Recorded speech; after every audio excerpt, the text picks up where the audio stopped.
திரு விந்தன் அவர்களோட கதையை பார்த்துக்கிட்டு இருக்கோம். அந்த வகையில் இந்த வீடியோவில் வாழ பிறந்தவன் அப்படிங்கிற கதையை பார்த்துடலாம். ஸோ இந்த வீடியோ கண்டிப்பாக நல்லாயிருக்கும். லைக் பண்ணுங்கள், ஷேர் பண்ணுங்கள், கமெண்ட் பண்ணுங்கள், சப்ஸ்கிரைப் பண்ணிவிடுங்க. ஓகே, கதைக்கு போயிடலாம். ஏ குழந்தை என்று இறைந்தான் இருளப்பன். என்னப்பா என்று கேட்டுக்கொண்டே வந்தாள் கேதாரி. ரொம்ப நாளா ஒன்று கேட்கணும்னு எனக்கு எண்ணம். கேள. உன்னை பற்றி ஊரில் 4 பேர் 4 விதமாக பேசிக்கிட்டு இருக்காங்களே, அதெல்லாம் நெசந்தானா? என்ன பேசிகிட்டு இருக்காங்க? ஊரில் இருக்கிற பயல்கள் எல்லாம் நீ பார்க்குறியான், பார்த்து சிரிக்கிறியான், கூடி பேசுறியான், இப்படியெல்லாம் பேசிகிட்டு இருக்காங்களேம்மா, இதெல்லாம் நெசமானு கேட்குறேன். கேதாரி கழுக்கென்று சிரித்தாள். என்னம்மா நான் கேட்குறேன், ஏன் சிரிக்கிற? புகையில பிரிச்சா போச்சு, பொம்பளை சிரிச்சா போச்சுன்னு பெரியவங்க சொல்லுவாங்க. இப்படியெல்லாம் சிரிக்கக்கூடாதம்மா, இதெல்லாம் நமக்கு அடுக்காது. காலம் இப்படியே போயிட்டுருக்குன்னு நான் நினைக்கிறேன். நமக்கும் நல்ல காலம் வரும், அப்போ நமக்கும் 4 காசு கிடைக்கும், கடவுளும் கண்ணை திறந்து பார்ப்பாரு.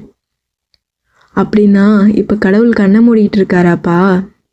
ஐயோ, அப்படியெல்லாம் கடவுளை கேலி செய்யாதம்மா, கன்னத்தில் போட்டுக்கோ. கடவுள் கண் திறந்து பார்த்தா நமக்கு கட்டாயம் நல்ல காலம் வரும். அப்போது கண்ணுக்கழகாக நான் ஒரு பையனை பார்த்து உனக்கு கண்ணாலம் பண்ணி வைக்கிறேன். அந்த பையனை நான் பார்க்க வேண்டாமாப்பா? அவன் என் கண்ணுக்கு அழகாக இருக்க வேண்டாமாப்பா? ஐயோ, உன்னை யார் பார்க்க வேணான்னு சொன்னா? நல்லா பாரு, பார்த்து உன் மனசுக்கு பிடிச்சா நீ அவனை கண்ணாலம் பண்ணிக்கோ. அது வரைக்கும் இந்த மாதிரி பேச்செல்லாம் என் காதில் விழாமல் நீ பார்த்துக்கிட்டா நல்லது. உனக்கு இந்த கிழமை வேணும்னா அப்படி செய், இல்லைன்னா உன் இஷ்டம். இன்னொரு தடவை அப்படி சொல்லாதப்பா. என் மனசு மட்டும் சரியாக இருந்தா யார் என்ன சொன்னால் என்னப்பா? ஆடு மாடு மாதிரி அல்ப ஆசைக்காக நான் உன்னை விட்டுடுவேனா அப்பா என்று சொல்லிக்கொண்டு கிழவனை கட்டி அணைத்து கொண்டாள் கேதாரி. இருளப்பனின் ஏக புத்திரி கேதாரி. இருந்தாலும் அவள் செல்ல பெண்ணாய் வளர முடியவில்லை. அது மட்டுமா, தாயற்ற அவளால் வயது வந்த பிறகும் கூட படுதா முறையை கை கொள்ள முடியவில்லை. எப்படி முடியும்? இருளப்பனுடைய உழைப்பின் மதிப்பு மாதம் 15 ரூபாய்க்கு மேல் ஏறவே இல்லை. என்னதான் சிக்கனத்தை கடைபிடித்தாலும் 2 ஜீவனங்களுக்கு அந்த வருமானம் போதுமா? எனவே கேதாரியும் அறுவடை காலத்தின் போது வயல் வேலைகளில் கலந்து கொள்வாள். அப்படி வயிற்று பிழைப்புக்கு போகும்போது வரும் அம்புதான் மேல் சொன்ன ஊராரின் பேச்சு. அந்த ஊரில் தோட்ட வேலை செய்வதில் இருளப்பன் பேர் போனவன். அவனுடைய வேலை திறமையை பற்றி மெச்சி பேசாதவர்களே அங்கு கிடையாது. ஆனாலும் அந்த திறமை அவனை வாழ வைக்கவில்லை, வேறொருவனைத்தான் வாழ வைத்தது. காரணம் வறுமைதான். இல்லையென்றால் அவன் ஏன் தன்னுடைய வேலை திறமையை இன்னொருவனிடம் மாதம் 15 ரூபாய் வாடகைக்கு விட்டிருக்க போகிறான்? அப்படித்தான் வாடகைக்கு விட்டிருந்தானே, அதற்குரிய அந்தஸ்தாவது அவனுக்கு கிடைத்ததா? அதுவும் இல்லை. வெறும் வேலைக்காரனாகவும் கூலிக்காரனாகவும் இருந்ததை விட அவனுக்கு வேறொரு அந்தஸ்தும் கிடைக்கவில்லை.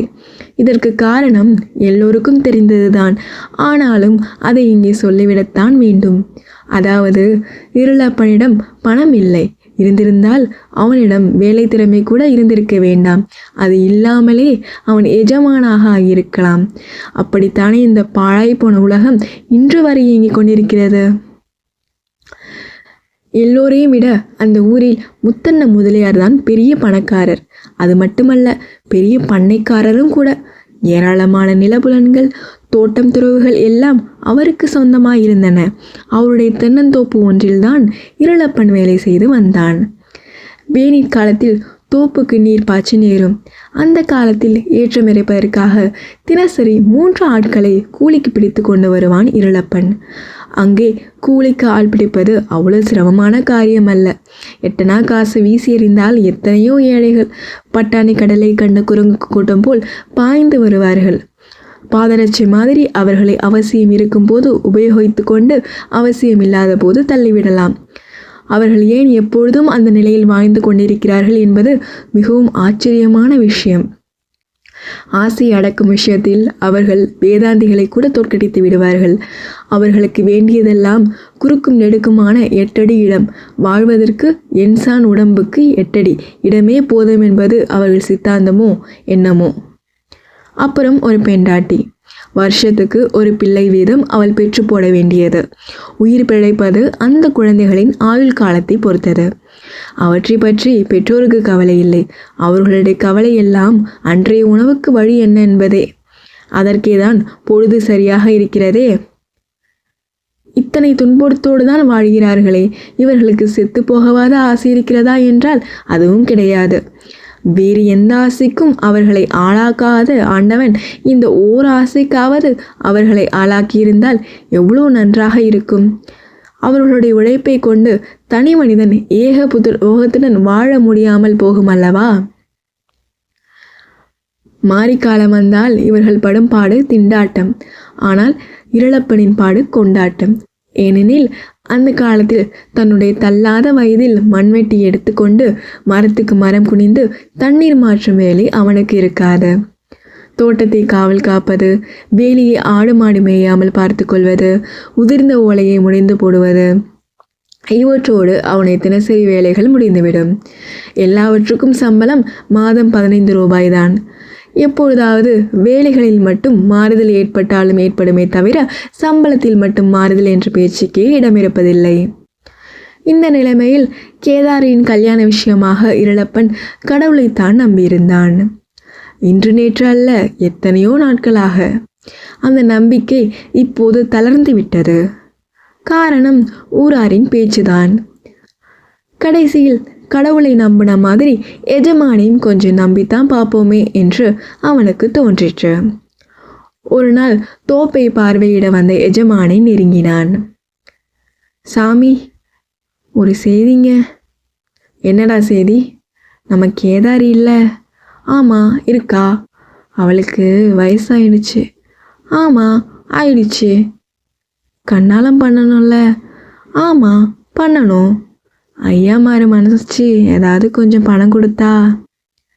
பணம் என்னத்துக்கு? கண்ணாலம் பண்ணத்தான்.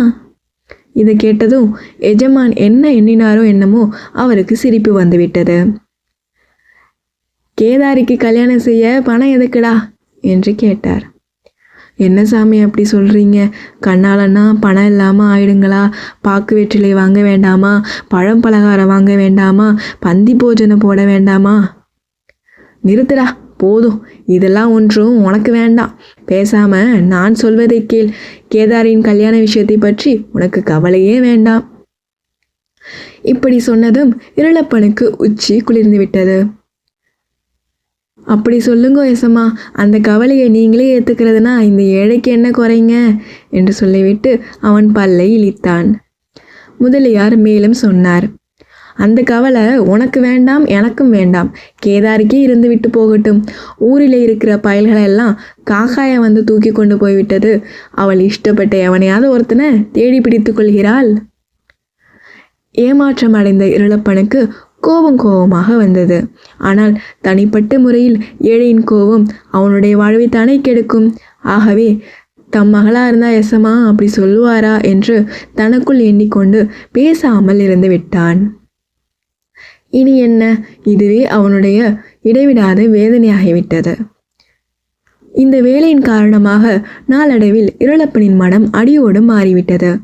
எஜமான் மீது அவன் வைத்திருந்த விசுவாசம் இருந்த இடம் தெரியாமல் பறந்துவிட்டது.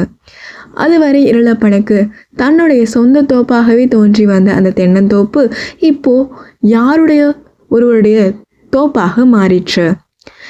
இத்தனை நாளும் தோப்பின் முழு பலனையும் எஜமானே அனுபவிக்க வேண்டும் என்ற ஆசையுடன் உழைத்து வந்த அவன் இப்போது நாம் ஏன் அப்படி உழைக்க வேண்டும் என்று எண்ண தலைப்பட்டு விட்டான். எப்படியோ நாளை கடத்த வேண்டியது, மாதம் பிறந்தால் சம்பளம் வாங்கி கொள்ள வேண்டியது, அவ்வளவுதானே. இந்த தீர்மானத்துக்கு வந்த அவன் இன்னொரு தீர்மானத்திற்கும் வந்துவிட்டான்.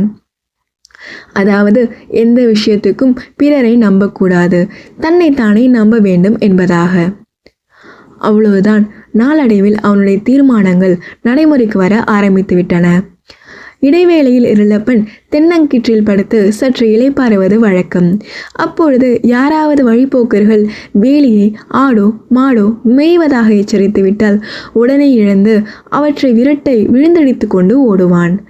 அப்பொழுதெல்லாம் தூக்கத்தை விட கடமைதான் அவனுக்கு பெரிதாக தோன்றும். இப்பொழுது அப்படி இல்லை. கடமையை விட தூக்கம்தான் பெரிதாக தோன்றிற்று. தென்னை மரத்தில் எவனோ ஏறி தேங்காய் எதிரிடுகிறான் என்று யார்தான் எவ்வளோ உச்சஸ்தாயில் இப்பொழுது கூச்சல் போடட்டுமே. இருளப்பன் அதை காதில் போட்டுக்கொள்வதே கிடையாது. என்ன முழுகி போச்சு, எவனோ 2 தேங்காய் எதிரடி கொண்டு போனாதான் என்ன என்று பெருந்தன்மையோடு பேசாமல் இருந்து விடுவான். ஒரு நாள் வழக்கம் போல் உதிர்ந்த ஓலைகளை முடைந்து கொண்டிருந்த போது இருளப்பனுக்கு ஒரு விசித்திரமான ஞானோதயம் உண்டாயிற்று. அடடா, இந்த ஓலைகளெல்லாம் முடைந்து நம்முடைய வீட்டில் கொண்டு வந்து சேர்க்கும்படி எஜமான் முதலில் நமக்கு கட்டளையிட்டாரா? இல்லையே, நாமே தானே இந்த வேலையை தலைமேல் போட்டுக்கொண்டு ஓலை 100க்கு 4-5 ரூபாய் என்று விற்று கொடுத்தோம்.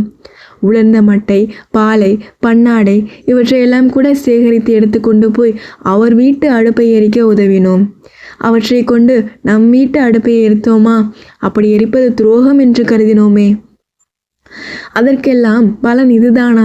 என்னுடைய ஒரே ஒரு பெண்ணை எவனோடாவது ஓடிப்போக சொல்வது தானா? அட கடவுளே! போனதெல்லாம் போகட்டும். இனிமேல் அப்படியெல்லாம் செய்யக்கூடாது.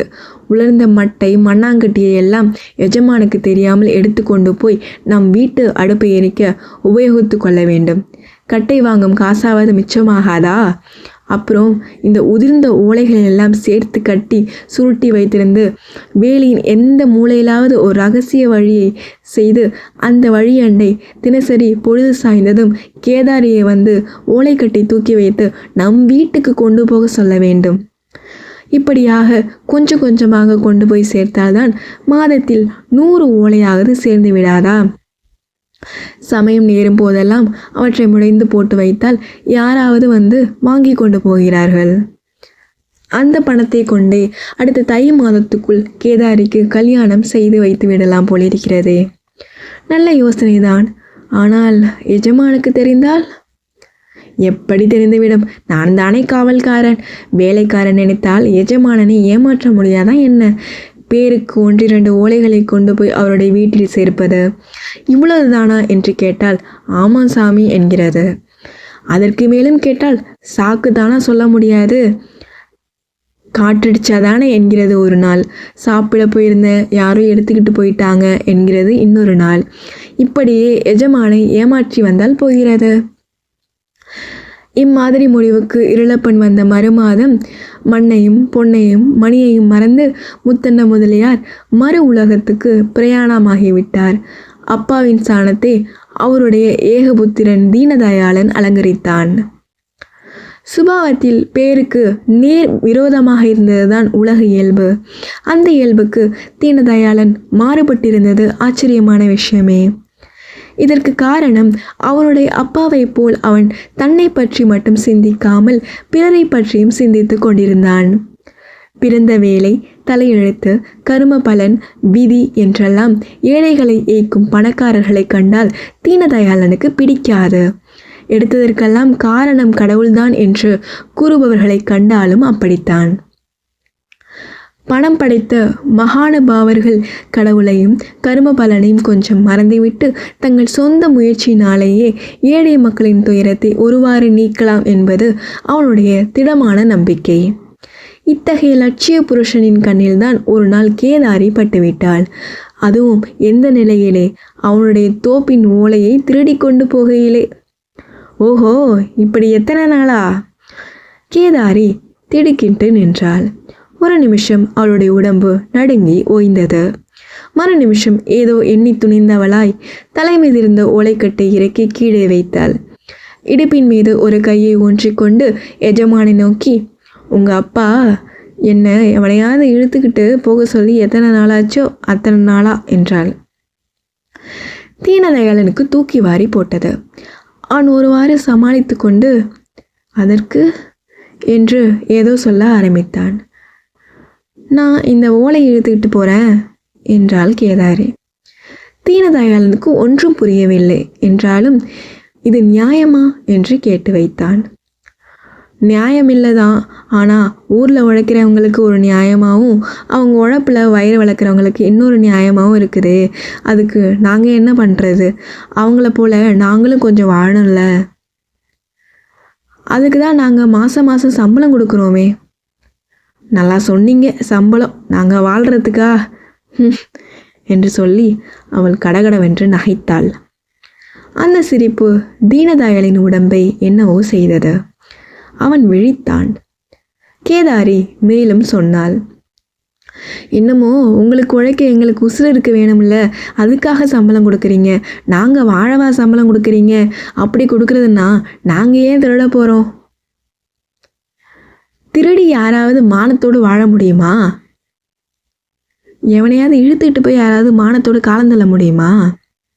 சரியா போச்சு, நாளையிலேருந்து அந்த தோப்புக்கு வேற ஆளைத்தான் காவலாக போட வேணும் இருக்கே. வேற ஆளை காவலாக போட்டால் மட்டும் போதுமா சாமி? அவங்க மேலே உங்களுக்கு கொஞ்சம் அன்பு இருக்கட்டும். அப்போது தான் அவங்க உங்களுக்கு நாய் மாதிரி உழைச்சிக்கிட்டு இருப்பாங்க.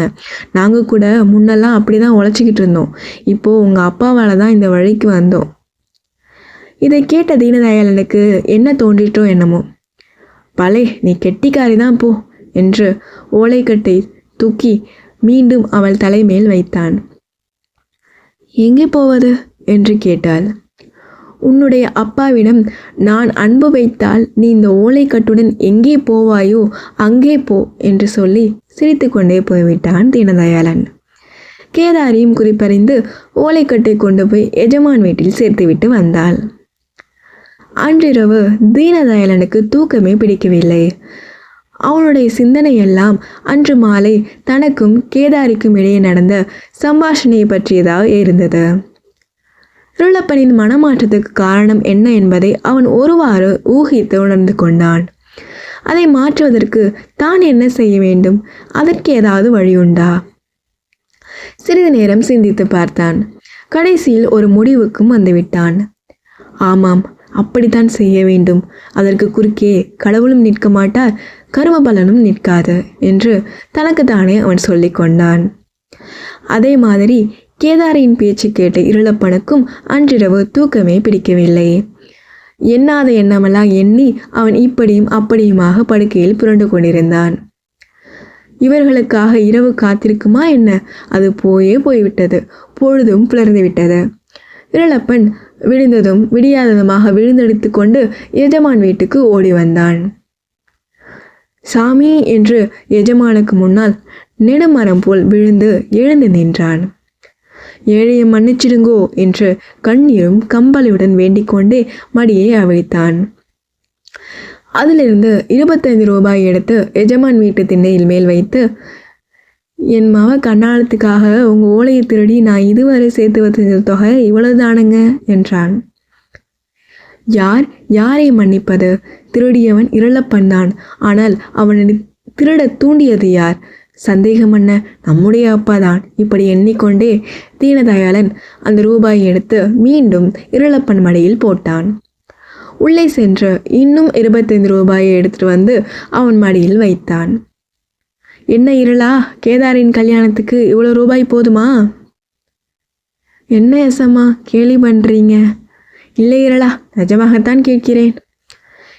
இப்பொழுதும் இருளப்பனால் நம்ப முடியவில்லை. போதும் எஜமா என்று இழுத்து கொண்டே சொல்லி வைத்தான். சரி போ, இனிமேல் நீயும் உன்னை சேர்ந்தவங்களும் திருடாமல் இருக்கிறதுக்கும் என்னையும் என்னை சேர்ந்தவங்களும் எந்த விதத்துலையும் வஞ்சிக்காமல் இருக்கிறதுக்கும் நான் ஒரு திட்டம் போட்டிருக்கேன். அதையும் இப்போதை கேட்டுட்டு போ.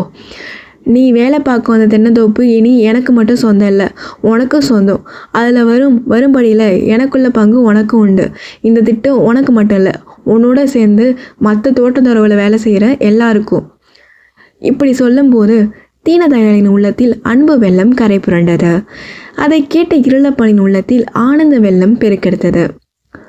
எசமா எசமா என்று நான் தழுதழுக்க கூறிக்கொண்டே இரு கரங்களையும் நீட்டிய வண்ணம் எஜமானை நெருங்கினான். அடுத்த நிமிஷம் அவனுடைய நீட்டிய கரங்களின் நடுவே தீனதயாளன் விழுந்து விட்டான். அன்பின் ஆனந்தத்தில் தங்களை மறந்த அவர்களின் முன்னால் தீண்டாமை அரக்கன் கூட தலை காட்டவில்லை.